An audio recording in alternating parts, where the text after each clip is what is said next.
Hello and welcome to Yes You May live stream podcast. Here today, we are going to talk to Mr. Lance. He is a speaker and entrepreneur and somebody that I really think you're going to enjoy hearing from. So without further ado, I'm going to go ahead and bring on in Lance. Welcome. Hey, Mandy, great to be here. Thank you for coming. I appreciate you taking time out of your day. I was just getting started out here, so we get it done early. Yay, time zone differences. I worked with somebody in Australia a couple weeks back, and that was like a whole different thing. I was like, dang, you guys are so ahead of us. I was coaching someone in Australia last night at 10 o'clock, and it was 4 o'clock in the afternoon for them. So I'll be coaching people at midnight, just 24 hours a day. So. Wow, that's crazy. Yeah. So today I wanted to talk to you about how to learn to validate yourself, because my podcast is all about learning to give yourself permission. And I think that has a lot in common, is understanding that your ideas are valid and then feeling like you can go after them. And I think based on the fact that you've had multiple businesses, just started another new business and having a lot of success with all this, it's something that you know a lot about. So tell me, how do you find not just the confidence, but like the permission within yourself to go ahead and push forward with these ideas that you get? Well, it's interesting. It gets easier with age, I'm going to tell you. And well, that's good news. Yeah. And when I was in my younger years, I thought by the time I was 30, I was going to have life worked out and I was going to be financially stable. And this is what my life was going to look like. And I'll tell you, and a good friend of mine, one of my business partners, we were talking when we turned 50, and he said, it took me 50 years of walking the face of the earth to really figure out and get enough life experience under my belt to know what's going on. And there's a lot of studies I've read that looked at the fact that your life really expands at about 50. Yeah. And there's people like, these high-tech guys that come in and start a website and they're a billionaire by the time they're 26. And I look at that and I go, that's between you and me. I think I'm amazed that they can do with their companies what they can, but they haven't had enough empirical experience of falling off the horse and getting back on it to go, okay, this is exactly, I see what we need to do. And I see how to dust myself off. And you introduce me and you say, well, I've had a lot of success with my businesses. When I look at my track, I go, I was knocked off that horse a lot. And I kept getting up and dusting myself off. And I just want to, just for the sake of your listeners, go, no, there was a lot of tough times. There were a lot of failures. There were a lot of frustrating periods of my life where I was getting out of bed, scratching my head, wondering what I was doing, but persisted. So back to your initial question of how do you keep persisting on that line? I think there's a couple things that I look at. You, and it's funny because I'm doing a whole series on my email my email messages right now. I'm doing living tips as another email tip I came up with. And it really gets into following what you feel your purpose is in life, or having a purpose for doing what you're doing. And I do a lot of deep dives on words, because words, there was a time in the history of mankind, we didn't have a word, we had the concept. And I always say we were sitting around a campfire and we were grunting. And the goes, yeah, that thing right there, let's give that a special grunt. And so we look at this word called life. And everybody's looking for the meaning of life, and they're climbing the mountaintops and they're talking to gurus trying to find what the meaning of life is. Well, I found a place you can find the meaning of life, and it's in a book called The Dictionary. And that may sound stupid, but it actually is. And so I do deep dives on words, and without spending 15 minutes to go through all the definitions and the derivation, and really what I came up with was that life is actually imbuing energy into your purpose. And more specifically, that's living. When you feel like you're alive, you're living, you're putting energy into your purpose. And one of the things I challenge my listeners to do is pick the 10 best days of their life that they felt most alive and most excited to be in life. And then pick the worst days, like the 10 days you felt, in essence, most dead in your life. And then look at those and say, what was I doing in this one versus what was I doing in this one? Because I did that, and I started to really identify the things that really brought me to life. And then I started to seek those out. And it's really easy in the corporate world and the business world to wind up going to work for a company and you're imbuing your energy into the corporate purpose, and that may not be yours. Right. and you start to feel like you're not getting anywhere and you're not accomplishing anything. So one of the things, and I did that for about 4 or 5 years, and I shared earlier before we started talking, I grew up in a family business, and my whole game line, my whole plan for life was that family business. I didn't have a backup plan. And about 4 years out of college, that was not working out. The nepotistic aspects of the family were a little rough, and I wasn't feeling alive. So I wound up having some college buddies out here in Los Angeles. I moved out into a garage in Manhattan Beach, and it's a place to land. And I figured I needed to start sorting my life out. So for about 4 or 5 years, I was in the Fortune 50 companies, and I took some losses there because I felt like I didn't excel like I should have. But looking back on it, I was in a cubicle doing marketing reports and stuff, and I'm going, I don't do well in a cubicle. That's not the environment. So I'm going to come back to your listeners, and I'm going to say one of the things that I've learned on this is that you have to learn how to lose, and nobody likes being wrong. And that includes us. And you have to be able to be willing to be honest with yourself. And just because you lost doesn't mean you were wrong. You're gaining knowledge and experience through the actions you're living your life by. And you have to analyze those and go, well, that didn't work very well. This worked better. And so that's why I say learning how to lose. It's not about the losing. It's about the learning. Yeah. And there was a specific point in my life where that happened. And it was in my early 30s. Now, it might have been later than that. There was a specific thing that happened I want to share with you in my early 30s. I don't think I really got over the not succeeding where I felt I should have until probably my early 40s. But things took off when I quit worrying about did I win or did I lose? Was I right in that argument or was I wrong? Because I felt if I was wrong, then I was wrong instead of the concept or the idea or the information was wrong. I personally lacked the ability, and I had to separate out that personal component of me being right as an individual versus me looking at information and knowledge and being right.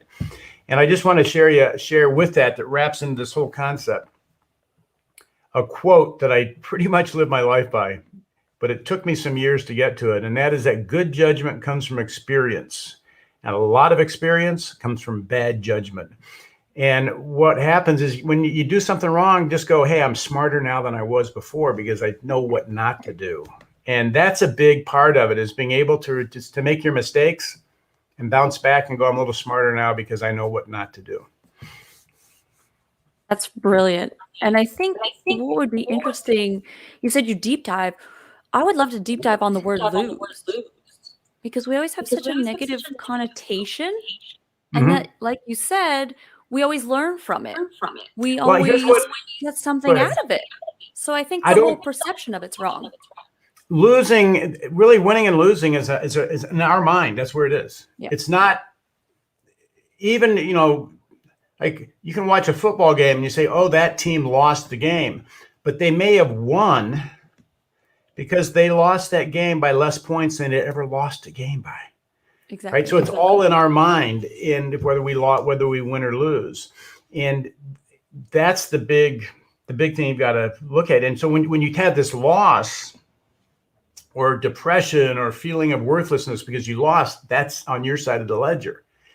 And just the fact that you got in the game might have been, might have been a win at that point. And we see that with people. You look at people that go to the Olympics and they're competing in the Olympics and they go, you ran that race, you came in 15th, and they said, I am just so happy to be here. This is just the biggest thing. And it's genuine. You can see it coming. They're just thrilled to be in the Olympics. That's a win just to be in the Olympics. It's not about a gold medal. It's about, I got here, And so here's a deep dive I will do for you, and that's failure.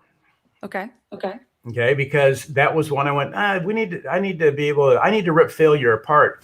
And when you come back into it, failure, and I don't have the whole derivations and stuff pulled out, but here's the concept. It's our inability to perceive. So when we fail, it's not that something outdid us. It's that we did not correctly perceive, because you can't predict until you perceive. Okay, so if you don't predict, let's take the football game. If you didn't perceive the opponent and predict how they were going to play, You failed because of the lack of perception that you had on what it was going to take to persevere through that. And so my failures come up about, again, they're based on my responsibility to look, observe, understand so that I can accurately predict and get through a situation. And that's a lot, these are life lessons that took years of getting thrown off the horse, dusting myself off, hitting the wall, whatever you want to say, and going, okay, there's something I've made that mistake before. I now have more perception because I know what happens from that standpoint. But what happens, and I think the whole validation, we can get down on ourselves. Yeah. And we've all done that. I mean, I had a specific period in my life. I moved out here to California I grew up in a little town in eastern Indiana. And for about the first 5 or 6 years, I thought I was going to come to California. And again, the success was in my mind, take things, just be this incredible business success and whatnot. And in all honesty, I was in a lot of ways for the fact that I didn't have an MBA. I wound up in marketing positions with major product management companies product marketing companies that almost everybody had MBAs, and a lot of them were very high level schools. I wound up in sports marketing positions with people that were dying to get into sports marketing. And I walked in the door and I was doing sports marketing with Anheuser-Busch for a couple of years. And there were people like begging me to try to get into that because that's what they wanted to do. And I sort of fell into it, and I had all these successes, but I didn't consider that I was having those successes. And that's the big thing. But I had to go out and try those environments and see what I liked and what I didn't like. And I look back and I go, it's a little bit like dating. You got to go out and you got to go, well, I don't like that type of girl, but I like this one, or these are the attributes I'm looking for. I was sort of dating in my job scene, and on it. And I'll tell you, I was in my early 30s. I'd been out here about 5 or 6 years. I had a couple of really rough bumps in the big corporate world. And I had some attitude things I had to change. And that's one of the things I would talk about. You have to be willing to look at what characteristics do I have. There was a concept I grew up that my dad had called self-defeating behaviors, where you have a self-defeating behavior. And part of that was being right, where you want to be right and you double down all the time. And you're not cooperative. You're not a team member. You're not willing to listen. You're not coachable. All these things are critical for your success in an organization. But there was a point where I sort of gave up on my own success in my early 30s. And it was funny. I went into a law firm. I was doing a lot of marketing at that point, and a law firm hired me. And my whole viewpoint was, well, I guess I can't be that successful in life, but maybe, and this is my default position, maybe I can make this firm successful. Maybe I can help these guys be better. I can make this a better firm, and I can help them succeed. And I didn't realize what happened at that moment, but that was a watershed moment in my life, because I 4X'd the size of that law firm in about a year. Wow. Got them completely out of debt. And I was working my tail off, but my whole viewpoint was not like, I need to be successful. My whole viewpoint was, I need to help this law firm be successful. And that's where things really started to shift for me, because I realized my biggest value, the thing I could offer others was helping somebody else do better in life. And that's where things shifted, where it wasn't my success, it was other people's successes. And all of a sudden people started calling me saying, can you come help me with my business? I had a startup. We heard what you did over there. And I'm saying, I still have this viewpoint. Yeah, okay. I'm not going to be, but I'll come help you be successful. Right. Right. Because I was like, well, I wasn't the CEO of some Fortune 50 company 5 years after coming in with no MBA. That was never going to happen. Right. But I had this vision that I was going to have this skyrocketing the top of the thing. And no, that wasn't happening. And so I kept going in and, well, okay, I'll see what I can do to just be a team member and help you be successful. And that's really where things started to come together. I see so many people, and as you know, I coach a lot of people in the speaking world and speech competitions and things. They're all worried about their success. And I try to get them, I said, you got to worry about the audience's success. That's where your focus should be. Can you make the people in the audience more successful? And then that's going to resonate because, most people in life are struggling with, most people have had more losses than they have successes. And they've had more failures than they have had wins type things. And so they don't think they're that successful. And I was sort of one of those people. But I persevered through it all and came out the other side and realized that successful people, they got a lot of scars on them. Yes, they do. There's a lot of close calls, and I can tell you there have been a lot of close calls in my life, but I persisted through and didn't. And there's another thing in my leadership training I go through. I said there's a point you come to where your back's against the wall, and all's lost. There's no way out. I've been there so many times, and at that moment, you have to decide whether you're going to succumb or you're going to succeed. And yeah, I said, there's nothing else you can do. And it's down to your decision at that moment. And there have been times that, massive amounts of debt and all sorts of problems going on. And the car broke down and I just lost a major client. And you just feel like you want to crawl in a hole and just pull a lid over the top of you. And then you got to go, no, this isn't going to beat me. I'm blankety blank, blank, blank, blank. You get up and swear a few times and look in the mirror and you go, no. Let's move forward on it. So I'm doing a lot of talking here, Amanda, but I'm good at that. I'm good at getting people talking, so don't worry about that too much. There's a couple of points I want to throw out. One of them is I think you've got to surround yourself with good people. Yes.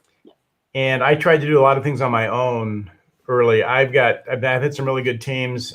I'm in the middle of starting a new business right now. We're about 8 months into it. As I was telling you, I've got the best team I've ever worked with, and I couldn't do what I'm doing without my team. For 15 years, I spoke internationally. I was in 60 countries. I gave over 5,000 talks. I had so many opportunities come to me, but I had no team. I couldn't take advantage of them. And so your team can be the team you work with, but it could also be a group of people that believe in you and that sort of have your back, and you need that. You need somebody when you get the kicked in the gut and your wind knocked out of your sails and everything, you can go sit down with, and they believe in you. They believe in you. And with that, I'm just doing another deep dive on a word, and that word was the word friend. And I came up with my own definition. Okay, let's hear it. What was interesting was you can have a lot of people you associate with, and it's great and things like that. But when I looked at who my real friends were, my friends were the people that wanted me to succeed on my purposes. They wanted me to flourish on my purposes. They weren't people that wanted me to flourish on their purposes. And there were a lot of people around me, a lot of family around me too, that wanted me to do what they wanted me to do, not what I wanted to do.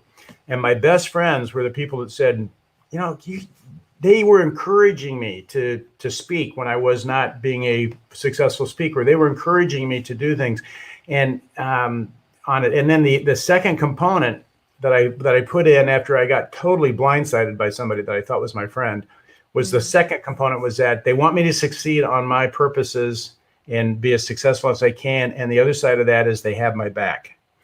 In other words, they would not allow something to impact me negatively if they saw it was coming. And I had someone who I thought was a really good friend of mine, and they did want me to succeed, but they allowed something to come in on me and just mow me down. And I was like, dude, how can you? I tried to, they were like, what are you talking about? And I went, that's not someone I can rely on. So they want me to succeed on my purposes. They got my back. They're not going to allow something to hit me that they know would devastate or have a negative effect on me. And that narrowed that field of friends down to a pretty select group of people. But that's made a huge difference in my life because I'm not putting my trust in people that would allow something to negatively impact me. Well, that's so big, and it's so hard to find. But it's something that is an ongoing process, I think. And I also think there's times where people are going to come in and out of your life, and they're there for a season, for a specific purpose, and then for whatever reason you move on, not because they're not really your friend or this or that. It's just they were there for that time. You learned, you grew together, and then there was something else that came through. But that's one thing I talk about a lot too, is like putting yourself around like-minded people who are going after what you're going after. Mm-hmm. Finding that community, that support.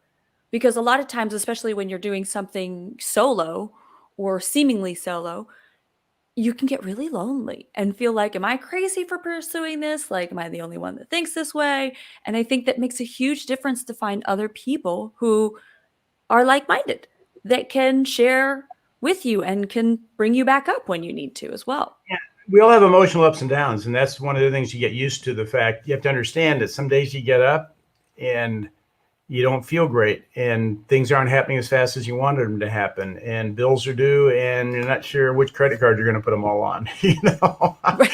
and stuff. And so it's like these things. Okay, you're getting through it, and what happens when you're in an emotional low, you need people around you that are in that emotional high. And when they're in that emotional low, you need to be there because you're emotionally high. And so that's part of that whole group dynamic. And it's great if you can have that actually on a team that you're working together, which I've had that a number of times where we had a really good group and you're not feeling great, but the momentum of the group's still carrying everything forward. And then when they're not feeling great, your momentum's carrying them forward. And that's that component. Flip side of that too is really watch. And I got a lot of terms for this, but we'll just call it the toxic people. And I say those are the poison people. And those are, I've done a lot of deep dives and studies. I've done a lot of work with emotional intelligence and things like that to understand, be able to predict behavior of people. And there's a lot of people that are very smiling and very covert in what they're doing, but they're undercutting things all the time. And the bottom line is I look at is how do I feel after I talk to them? How do I feel after I work with them? Yeah. And a person who's truly emotionally high, you'll feel more energy. You'll feel invigorated. And if there is a problem, you'll still feel better after talking about it.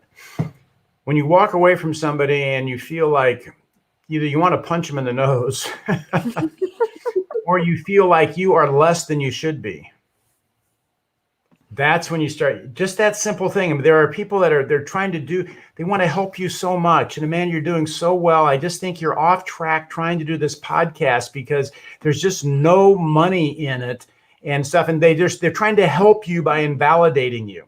Right. Right. Because they don't see the big. You walk away and all of a sudden you have these doubts and reservations and you're going, but they seem to care so much about me, but I feel worse when I walk away. And that's the mind. I go, did I feel better? Did I feel worse? And that's how I know, because if something's poison, you feel worse when you eat it. So if you rub it on your skin, you feel worse. So that's a simple test. Do I feel better? Do I feel worse?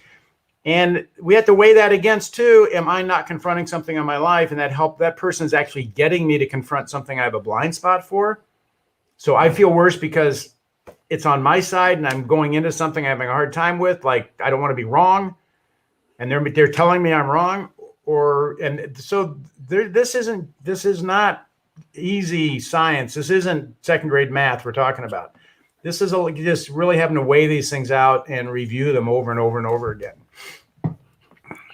I think that where that becomes a problem even more is with your family. It's that well-meaning people, right? Or, some of your really long-time friends that just don't see that bigger picture. And one thing I've learned is there may be people who will always be in your life, but that doesn't mean you share everything with them or that you spend tons of time with them. Maybe you need to set those healthy boundaries and say, okay, I'm going to see you for only this much time. And you don't necessarily tell them these things. You just know in your head, like, I'm not going to spend a whole long weekend with them. I'm going to spend a day. Because if I spend too much time, it's going to be damaging to my progress. Or I'm not going to sit down and say, this is what I'm working on in my life, and here's the game plan, and I'm not going to ask them for advice. The other thing I want to talk a little bit more about the family too, because that's a tricky one and a tough one. There's one, and I came out of a large family. Should have muted that. I said I had 6 kids in my family. As I said, they're all boys except 5 of them. So, and I always was a middle child. That's why I'm so well-rounded and likable. So, but one of those components is is asking people for advice, or if you have a dream or something you're working on, sharing it with everybody. Because I saw people that did this. They would go, oh, yes, I'm doing this business, and you're going through it. And I did this at different times, trying to let people know I was okay because I had this project I was working on. But that project didn't work out. So they go, and the attitude sort of became, well, what are you doing now? Oh, yeah, what are you doing now? It's like, oh, yeah, he's always got something going on. Nothing ever seems to work out. Well, that's a little bit what happens with people that aren't sitting in a cubicle. And I apologize for that. So very popular. Well, it's the same. I got two numbers coming to my cell phone. I'm going to mute it right there. Anyway, and what people do is they dial one and they don't get an answer. They dial the other one and they don't get the answer. So anyway, I don't get that. I don't get that when you like hang up. Don't call right back. Yeah, I go, it's the same voicemail. Can't you see it's the exact same voicemail? On that. Anyway, as my grandmother would say, you can say anything about anybody as long as you end it with God bless him. So it's like, that's the ugliest man I've ever seen in my life. God bless him. It just makes everything okay. So God bless that person calling me on the phone twice. So what I'm also cautious about doing is sharing with a lot of people what would look like I don't know what I'm doing type things, because I would be working one job and I'd be doing a turnaround on another company at night, trying to get the thing turned around. And it wasn't that I was just like super energetic and this incredible person. No, I was working a job, paying the bills, but I wanted something that gave me the fulfillment that I could really grow with. And I'm hoping this is it. And, the stories I can tell you about going into businesses that were totally defunct and trying to get everything straightened away and get the legal components in on it and stuff like that. And it doesn't work out. You discover some, huge, dark hole in the thing, and you have to back out of it. And, right. I felt a couple bullets go right by my ear, but as soon as I moved my head fast enough, and I said, it would have gone right there, but I moved my head fast enough and it went right by the ear. So, on it. But so in the process of that, I try to make sure that the people I'm talking to, I give them some sort of a stable viewpoint on me. And I've got I usually have 3 or 4 plates spinning all the time. Family. I just will tell you this. I came out of this large family, little town of 2,000 people, East Central Indiana, and great family. My parents were phenomenal. When we raised horses, my dad wanted us to be able to work as kids. He built a barn. We raised horses. We bred horses. I had pony carts and ponies, and we had a summer home in Michigan, and at the lake. I could not have asked for a better childhood. We weren't wealthy, but my parents were very frugal, and they really wanted to have a great family. And my father wound up doing very well. But when we were growing up, it was, 2 pair of pants, 3 shirts for school, 1 pair of shoes. That's what you had. And, we kept our cars for 6 and 7 years and that sort of thing. But it was a lot of work. It was a very good working environment. But the point was, too, breaking out on your own, you're raised as a kid and your parents are always there sort of telling you what to do. And I have this whole concept on this, by the way. And what happens is we wind up turning over our creativity. It was when we were kids. We had this huge amount of creativity and this huge amount of free will. And we kids will speak out about anything.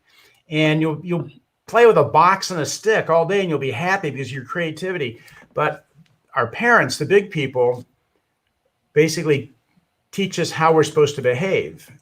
And so at some point we start going, we get ready to do or say something, and we go, you look at your mom and dad and you go, what would they do if I did or said that, right? And then at that point I said, who becomes the author of your thoughts and actions? You or your parents?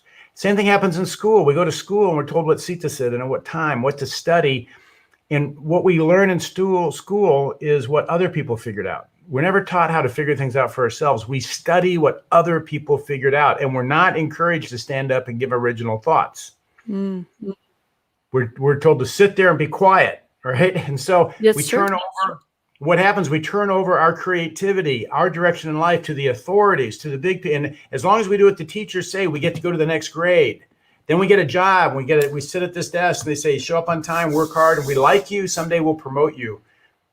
And we have turned over the drive, the intention, the free will, the determinism of our life to an authority waiting to tell us it's okay to do something. And that happens with parents and all along the way. Now, in the amount of speaking I've done and the speech coaching I've done, I see that people struggle with this all the time. They're trying to say something that's going to make some unknown authority happy rather than what they really believe.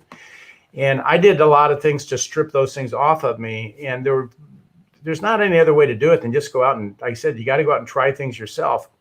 I grew up with some of the most incredible financial training and like financial moral training on saving money. And I went out and violated it all and then went, you know what? They were right. They were absolutely right. But now I know it. I own it now. Right. I own it because I violated. Okay, now I own it. Same thing with how to fire people, how to hire people. But at the same token, I got a lot of false information.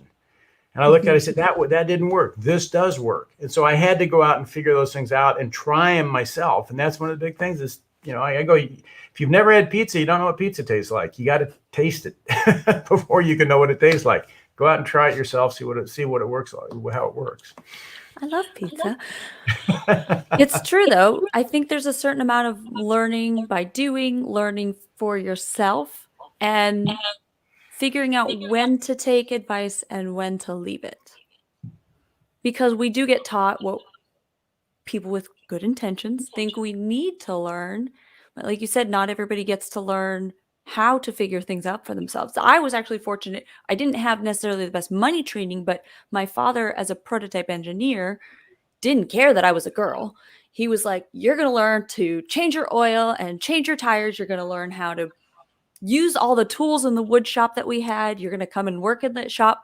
So I was taught, figure it out, girl. You can figure it out. Yeah. You can do anything you want. You can figure out. But it's very tactile for me. So I have this very strong, like, I can figure this out. I can do anything I want.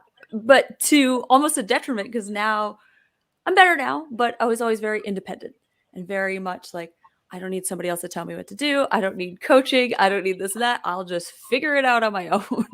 When there's this fine balance between figuring out things on your own and understanding when you need quality coaching to help validate yourself, to help figure out your ideas, to fine tune from people who have done things before you all along the lines. But I think the key is understanding when somebody is a quality coach. And I think that's hard to know. That's really tricky. Some examples, like I got my pilot's license when I was 19. I didn't try to figure out how to fly an airplane on my own, right? And so same thing, I've done a lot of open ocean sailing used celestial navigation. I didn't try to just get a sextant out and try to figure that out on my own. What's the azimuth of the star and where, what's the time and where? No, you have to be able to learn those things.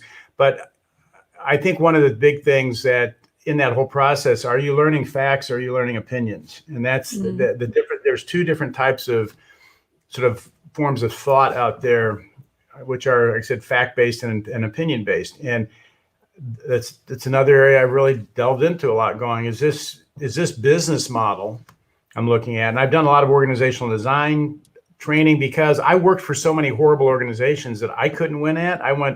If I have an organization, I want people to come in and they're happy to come to work and it's designed properly and they know if they're doing a good job. And so, like, one of the components, one of my management principles is you can't manage something you can't measure. So I have to come up with a way to measure somebody's work. And we have to agree on how we're measuring it so they can see. And again, it's not them, the measurement's out there. How much did you get done? What are you doing versus you're a bad person. You're not putting enough points on the board. You need to get more points on the board. It's not that you're bad, you just don't have enough points on the board. And so coming up with concepts like that really helped me. But like I said, you really hit the nail on the head. It's really hard to sort of split hairs on this thing, because I think one of the biggest maladies that mankind has is everybody is running around trying to tell everybody else what to do. Yeah. And if we just quit trying to tell everybody else what to do and say, well, what do you want to do? We'd flip the whole thing around and we could actually get something done. I think that's important, that concept of getting people involved with the decisions, even if they're your employees or your, not same level people. I don't know how you want to put that, but regardless, you want to get people involved so they feel that ownership. so they understand better. It's part And of then they're building. actually going to follow through. It's part of building a team. A team. Another deep dive here is I don't care if it's humans, hamsters, or horses. Humans, hamsters, or hamsters, horses, or humans. That's what I say. It's a group pulling in the same direction, and you're all pulling in the same direction. And quite honestly, that goes back to when I was a kid. I said we raised horses. We had a pony. We had a pony cart, and that pony had a colt, and it grew up. And we trained it. We trained it how to ride and stuff, how to pull the pony cart. We tried to make a team out of them. And they pulled in different directions. We couldn't get them to pull together as a team. And that's when I went looking back on, well, this is interesting. I said, as any team, you're all pulling in the same direction. In order to do that, you have to know what the direction is. You have to know what you're pulling. It's like, and I look at like an NFL team. It's football season right now. How hard would a football team play if the owner was the only one that got the Super Bowl ring? No, there's a lot of businesses set up that the employees work really, really hard, and the owner or the investors are the only ones that really get the benefit of it. And I mean, trust me, I'm a free market, rugged individualist, self-responsible thing, but there's a lot of businesses that I've worked in that the whole viewpoint was you need to work harder for less. And I go, that didn't inspire me to work harder. I wanted to play a game where we're all winning in it and we can all be united, and we also get to reap the benefits from that standpoint. And those are some of the component parts of when you look at maintaining or validating yourself to be able to succeed in life. It's like deciding, you have to define who you are. You have to define what are the principles you live your life by, and are the people and the organizations that you're working with in alignment with those principles. And you need to find people that are, so you can play the game you want to play in life and feel like you have the fulfillment from it. And a lot of that fulfillment is not financial. A lot of that fulfillment is, like I said, seeing somebody else do better because of your work, or the camaraderie and the satisfaction you get working together and building a better world together. I like that. I think in relationships, like romantic relationship, that's important as well, is understanding if you guys are compatible in terms of pulling in the same direction. Do you guys want similar things in life? You don't have to be the same. Actually, some differences keep it interesting, but you have to have the same, should have similar values and goals and desires to be able to really succeed as a team. Because I think ultimately a romantic relationship is a partnership. It's a team situation for life. I go back to imbuing energy into your purpose is what living is. And we can flip that over into happiness as well, which is imbuing energy into your purpose towards a known goal. And it's not achieving the goal, but it's moving towards the goal. I won't do a whole deep dive on happiness, but that's usually a misunderstood concept. But in that relationship, you're exactly right. You have the sort of the romantic energy that you feel with someone, but if one person wants to live in New York and be a dancer on Broadway and the other person's an Iowa farmer, it's not going to work out too well, because your operating bases, your goals in life, your purposes in life are so different. You're traveling a road together, and you have to be traveling that same road. And if that road is really far apart, it can be difficult unless you have an agreed upon road, And I think what you're saying is that, you have differences, and maybe somebody loves being an accountant and somebody else loves maybe being a tennis pro, but they can have an area of commonality that they're working towards, that those are aligning. But those purposes have to align. Otherwise, they're conflicting, and one individual is now preventing the other individual from achieving their purpose. So when they're imbuing energy into their purpose, which is the essence of living, they feel like they are not living. They're living less being with this person, and that brings that person down to an emotional low because they're not able to achieve what they want when they're with them. And that does not make for, at least in my experience, and I've had some, a beneficial relationship. So, but that's a whole other podcast, Amanda. I didn't mean to start a whole nother situation. I also wanted to share this with you. This a great book I read back when I was just starting this. I was just leaving my family's business, moving to LA, and a friend of mine handed me this book. And I was in a pretty emotional low at that point because that was one of the toughest decisions I had to make. He handed me this book that was written by Richard Bach, and it was called Illusions. It's a small book. And Richard Bach had written Jonathan Livingston Seagull and some other things that he was fairly well known for. Back in the 70s, so I'll date myself at this point. But it's called Illusions, and it was about this guy that was barnstorming around Indiana and Ohio, in Illinois.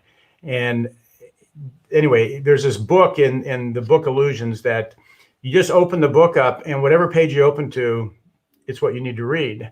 And it said that, I'm going to paraphrase this, but like our true family is not a bond of blood, but a bond of purpose and interest. Mm. And that resonated with me so much because like I said, I have five sisters, and so we've got a pretty substantial family, but the path I've been on in my life is considerably different than the path of my other different sisters. And as we've grown older, it's like we had that bond of growing up together. And the path my parents were on was a different path than I wanted to be on. And the bond of purpose and interest was not with my family, but I had a beautiful bond of love and blood there, and the fact that we had all grown up together, but our paths in life were different. And I'm fortunate to have surrounded myself with a wonderful family of people that have similar purposes and interests, and that I can totally rely on when things are, things are tough, or celebrate when things are great. I like that. I think that's really important to understand, that you can have a different path than your life or your family, a different path in life than your family. I don't think I said that well first. Yeah. But often I think that it goes back to that outside pressure we feel we have to live up to. And instead, you have to give yourself the permission to have a different life than your family has had, and learn that it's okay. I can do this. I can choose something different, and I can still be a part of the family, even though I've chosen to do something that really fulfills me. And if it's fulfilling you and making you happy. Yeah. And in my case, it's I will continue to pursue things until I find that thing that really fulfills me. Have you found it? Yeah. Yeah. No, I'm quite honest. I mean, I've had stuff, but it's like, also your family, especially I would say from a parental standpoint, one of the concerns parents have is they want to make sure their kids are going to be okay. Mm-hmm. And if they don't feel you have, the financial structure and all the, the businesses or whatever, the 401ks or all the things that they feel you need to have, they're concerned that they consider, and I don't know, I don't label this on my parents, but a lot of parents feel like you're a result of our teaching and you're a product of us. And if you're not doing what you should be doing, we failed in some way. Okay. And that's a tough one for your parents. And I have, one of my sisters has been a phenomenally successful medical doctor in endocrinology and top of her field. Another one is a phenomenal accountant, works for General Electric, top of her field, very, very, very successful. And, I had planned to be in this family business, and that was my game. And I was going to expand that just like my dad had, because my grandfather had started it and I was sort of the third generation. I said that didn't work out. And I came out and I said, okay, I for a number of years, I was trying to prove to my family I was worth having a business, right? Mm-hmm. So my purposes were sort of scrambled, and I'm doing all this stuff. And that's what I said. I had great jobs, but I wasn't on my path in life. And I really kept going until I found that, because I will tell you, I did not want to look back on life and go, I worked 40 years in a job I hated, so I could take 2 weeks off a year and do something I liked, and I paid my bills. That's not what my life was going to be. My life was going to be getting up every morning and being excited to get out of bed and to go do what I love doing. And a lot of times that did not entail making a lot of money. That entailed being active in a lot of things with some great people and some great projects. My head was above water. I was making it happen, but it wasn't just about making money. It was actually about making a difference. And it was about great teams, great opportunities. I mean, I had a chance to be an executive with the '84 Olympic Committee out here in LA, which was a life-changing experience. For 7 years, I organized international human rights marathons and would take off 6 or 8 weeks a year, and we'd run 2,000 and 3,000 miles to like 17 countries promoting religious freedom and human rights Wow. in countries that didn't have it. There was no money in that, but those are some of the best experiences of my life. I would never go back and say, yeah, I'm going to give up that experience and the people I met and the places I saw and the food I ate and the roads I ran down and the beer I got to drink, which is a human right, by the way, is, and I'm going to sit in a cubicle and reconcile bank statements for that 8 weeks. No way would I want to give up, but by golly, I got a paycheck every week reconciling bank statements. No way. I'm out running, jumping off cliffs, having a ball, and again, I was imbuing energy into my purpose, Yeah. so I felt alive. And yeah, there were some tough times, but I said, man, they were adventures. I didn't want to miss that opportunity. They were great campfire stories now. Well, that's important too. Exactly.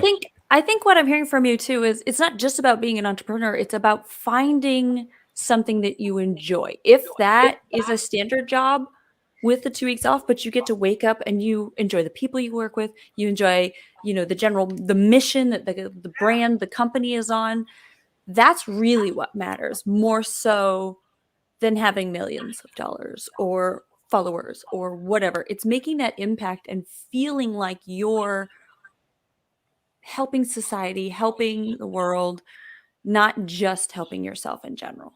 Well, the other thing is, let's say, you have a family, you have 2 or 3 kids, you got to get them through school, and your purpose is supporting that family and putting those kids to school, making sure that they have the foundation they need. So you're working a job, not for the purpose that this is the job you want to have and it's the happiest thing you can do. No, your purpose for having that job is because it actually allows you to achieve the purpose with your family. So, but with that, you have aligned purposes. Right. So you imbue energy into that because it's allowing you to achieve your purpose. And I'll tell people, I've had a chance to do some high school commencement addresses and things. And I said, look, I don't care if you work at McDonald's, as long as you don't think that's the end purpose. If you were working at McDonald's so that you can practice with your garage band at night to get it up to a point where you're playing gigs and you're making music, or you're working at McDonald's so that you can actually fund yourself getting through vocational school or whatever you want to do, that's feeding what you want to do, then that's fine. But don't go work at McDonald's and think that's your career. And I'm not saying McDonald's doesn't have good careers. Being a cashier at McDonald's isn't a career. The concept behind it. You can do, McDonald's probably has given more people their first job and has trained those people in their first job more than probably hardly any other company in the world. So I want to commend them for that. But being a cashier or burger flipper at McDonald's is not the goal of your life. But if that is allowing you to do something else you want to, then it serves that purpose. I think understanding the difference between those two things is huge. So many people are just, oh, I hate my job, oh, this or that, but they don't see the benefit of that job is allowing them to have whatever it may be. Or maybe it's a schedule that does work for their family. My part-time job, I get to do it on nights and weekends. So that allows me the freedom on a Tuesday, every Tuesday, to have a podcast that's live. Yeah. So I value what it gives me that allows me to build with what I want to do. And I think that's the key difference. Understanding there's just having something and then understanding that having that something is allowing you to do something else. You have to be intentional. And with that, to that same point, let's say you're working a job and you feel like, oh, I hate my job. Well, okay, maybe you hate your job, but on the weekend, go do something you love. Right. Doesn't mean you have to change your job right now, but take that energy that you get from your job, but go channel energy into a purpose you have. And it could be that you love touring the wine country, you like climbing mountains, you like water skiing, whatever it is. It could be like you like going out and hearing country music. So on Saturday night, you go out and hear country music and you're happy because you're putting energy in your purpose. But don't hate your job and then go sit home in a lawn chair in the backyard looking at the dandelions grow and then look at what a crappy backyard you have. Go put energy in your purpose and it will lessen that thing that maybe you're not having that much excitement about because you are actually able to achieve that other aspect of living on your time. And it will uplift because that job, again, it comes back to our purposes. That purpose is so important. we have a purpose for that job, is it's allowing us to do the things we want to do, even though the job, maybe we have to put up some stuff on the job we don't really like, but it's worth it because it gives us the ability to do. And that's what you have. You're a little bit different. You're working a couple days, okay, but that job allows you to do these other things that you love to do. So that's an important job, as it fulfills that purpose that you have for it. Absolutely. And it's something that I had to work up to as well. I think one thing that people who know me newer don't see, that I had years of a normal job and I had years of debt that I had to get through and get over to be able to get to the point that I could flip the script. And then I get the skills and hone those skills to be able to make a good hourly living doing something. A lot of times, there's a lot of like overnight successes that people think are out there, but I really believe that every single thing we go through, whether that's a straight line to our destination, which never is, it's always some curvy, windy, up, down, all over the place. I think all of those things, those experiences combined, really push us forward, give us experience, give us failures, give us successes, give us learning opportunities that fulfill us and push us to what we need to do and allow us all the knowledge to actually pursue what it is we're supposed to be pursuing. No, I couldn't agree with you more. One of the other things that, and again, it was somebody said to me when I was in my, I think I was in my mid to late 30s, and I had worked. He said I'd worked for a major Fortune 50 company, and one of the people I knew stayed there, and he'd gone up to be a vice president and everything, and I'd left, and I would sort of bounced around. I felt like, if you looked at my life, it looked like I'd sort of bounced around to some different jobs, and yeah, I had this big success with this law firm. I'd gone over and I was working with an investment group, and that turned out to be a real problem, but I learned a tremendous amount. That's when I come back. It's not in the losing, it's in the learning. And every experience you have, you can learn from. And if you focus on the learning and not the losing, and for a long time, I just focused on, I had to go back and discover the silver lining in the losses I had. Okay? But then after that, I came up with this viewpoint that it's not if you win or lose, it's what did you learn in the process. That's the real essence. But I had a friend of mine talking to him, and I was sort of apologizing for, I'm looking at him and his success. I'm looking where I am. And he looked at me and he goes, Lance, nobody lives a perfect life. And it was exactly what I needed to hear at that moment, because I was trying to prove that I was, oh, you've done so much better than I did because this is what I've had. And he looked at me and he goes, you realize what I've had to put up with in this corporation? You realize the personal sacrifices of my integrity that I've had to make to be able to stay in here and get to where I am on it. And I have other dreams I want to do that I can't do because of the commitments I have here. Because I'm looking at what you're doing and what exciting projects you've been involved in and everything. Is I would love to have that kind of freedom. But he goes, look, nobody lives a perfect life. And that I realized, and again, that sort of came out of my family, that we're supposed to live a perfect life and you're not supposed to make any mistakes. And we've done such a great job with you and stuff like that. And I'm going, hey, my life's been far from perfect, but I always felt like I wasn't supposed to have made mistakes. And once I got through with that, another milestone moment was, it was on some of my speech competitions I did when I lost a competition I thought I should have won. I came home and I was really upset. And I looked at this thing. I said, it's going to be pretty hard to learn from my mistakes if I'm unwilling to admit that I'm making any. And that was another major moment. That's where the learning and losing turned around for me. And I started to look at what did I learn rather than what did I lose, That's huge. That is so huge. We have gone quite a while, and I want to be respectful of your time. It's the Lance Amanda Show. But I really appreciate you coming on. You've dropped so many nuggets of wisdom. I mean, it's not learning, it's losing. Nobody lives a perfect life. Successful people have a lot of scar, except I think that says scares. You guys get the point on them. Well, they have a lot of scares too. Trust me.